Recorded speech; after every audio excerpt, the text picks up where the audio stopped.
السلام علیکم ناظرین سامعین، آج جو میں نسخہ لے کر آیا ہوں وہ ہے ذیابیطس یعنی شوگر کے مریضوں کے لیے دیسی آسان نسخہ ہے، اور وہ گھر میں موجود ایک روزمرہ کے استعمال کی سبزی ہے جو ہر وقت ہمارے گھر میں موجود ہوتی ہے۔ اس سے آپ یعنی اس کے استعمال سے آپ 50% یعنی کہ آپ کنٹرول کر سکتے ہیں شوگر پر۔ اور یہ جو چیز سامنے آئی ہے یہ تازہ ترین سائنسدانوں کے تجربات سے، انہوں نے یعنی کہ مختلف تجربات کر کے یہ ثابت کیا ہے کہ یہ جو آسان سبزی ہے اس کے استعمال سے شوگر جو ٹائپ 1 ہے، ایک شوگر ہے ٹائپ 2، ایک ٹائپ 1، یہ دو کیٹیگری ہیں، مگر جو ہے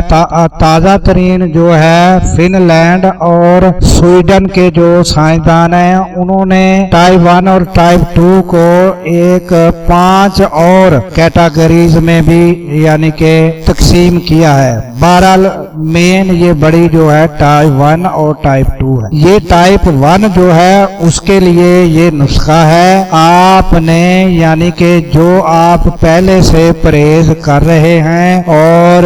آپ ایکسرسائز بھی جاری رکھے ہوئے ہیں اور مختلف پرہیز کے ساتھ آپ کی شوگر لیول پر ہے، اور اس کے بعد آپ نے جو تازہ ترین رپورٹ ہے اس کے مطابق آپ نے پیاز استعمال کرنا ہے، یعنی پیاز آپ روٹی کے ساتھ بھی استعمال کر سکتے ہیں، اور پیاز کا اگر جوس بنا کر اور ایک دو چیزیں جو ذائقہ اس کا تھوڑا سا ہوتا ہے تو کالی مرچ تھوڑا سا لیمو یہ مکس کر کے بھی پی سکتے ہیں، مگر بہتر یہ ہے کہ دونوں ٹائم آپ ساتھ میں پیاز پر تھوڑا سا لیمو ڈالیں اور روٹی کے ساتھ یہ پیاز استعمال کریں، تو اس سے آپ کا شوگر کنٹرول ٹائپ 1 کا جو ہے 50% تک آپ کو فائدہ ہوگا۔ اور یہ آسان اور یہ ہر وقت پیاز جو ہے یہ گھر میں پایا جاتا ہے، یہ شوگر والوں کے لیے خوشخبری ہے۔ دعاؤں میں یاد رکھیے گا، ہو سکے تو اس نسخے کو ثواب کی نیت سے شیئر ضرور کیجیے گا، اور اگر ہماری محنت اچھی لگے تو لائک اور سبسکرائب بھی کر دیجیے گا۔ اللہ حافظ۔